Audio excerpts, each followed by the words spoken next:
This is a different image I'm going to use now. This is the sea organ on Blackpool Promenade. The sea comes in, forces out the pipes, and it sounds like somebody's treading on a donkey. Interesting sculpture though. We're going to use a black and white adjustment layer on this to increase the colour saturation. Now, this is still a black and white work. We're going to go have a look here and just call up a black and white adjustment layer. You can see there the default black and white conversion happens. What we're going to do, or what you're going to do, is change the blend mode.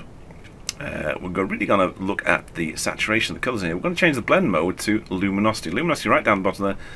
Click on Luminosity. Looks like nothing's happened. So what can we do? Well, we can choose the hand tool.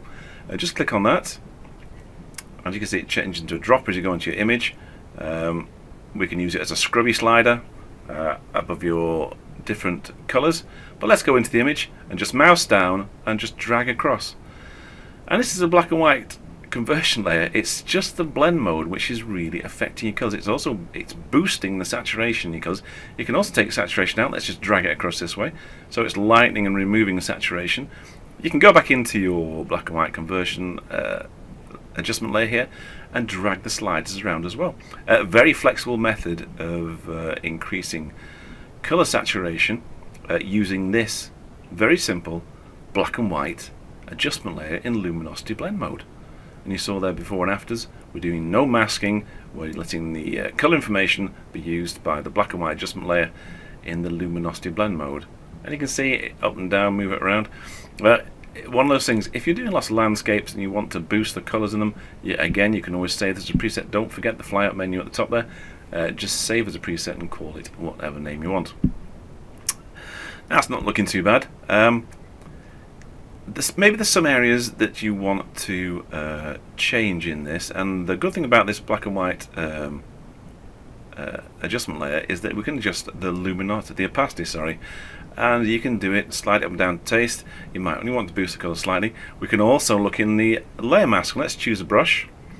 That's probably too big. Toggle on that switch there, or hit the X key, and that'll get you into the black. Let's reduce the size of this brush. That's a nice size.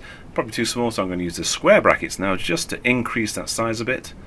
Opacity, I usually work about 30%, and I'm going to make sure that the layer mask is clicked, the white bounding marks around it. And I'm just going to take out some of that black and white adjustment layer conversion that's going on in there.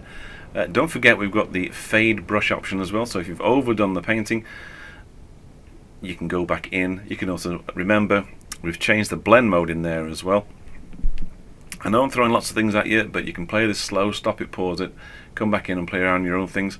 I just want to boost up the saturation now in the red here, so I'm just calling up a hue saturation layer. I've picked the reds with the colour picker hand tool and just boosting the reds.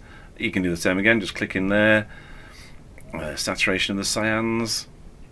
You've got that ability to do that. Let's go back. Let's have a look at what it looked like when it came in. That's our first conversion, and there we've got the black and white luminosity, and then just a little boost of hue and saturation over the top. Very quick method of increasing colour saturation in your images. If your images are quite weak, the black and white method is to go to first, and if your saturation's dropped out because you've tried to lighten things up, add some hue and saturation with the hue and saturation there. Okay, that's a quickie one. We'll come back and we'll look at some other alternative black and white conversion methods in Photoshop. Thanks for looking again. Until next time, bye for now.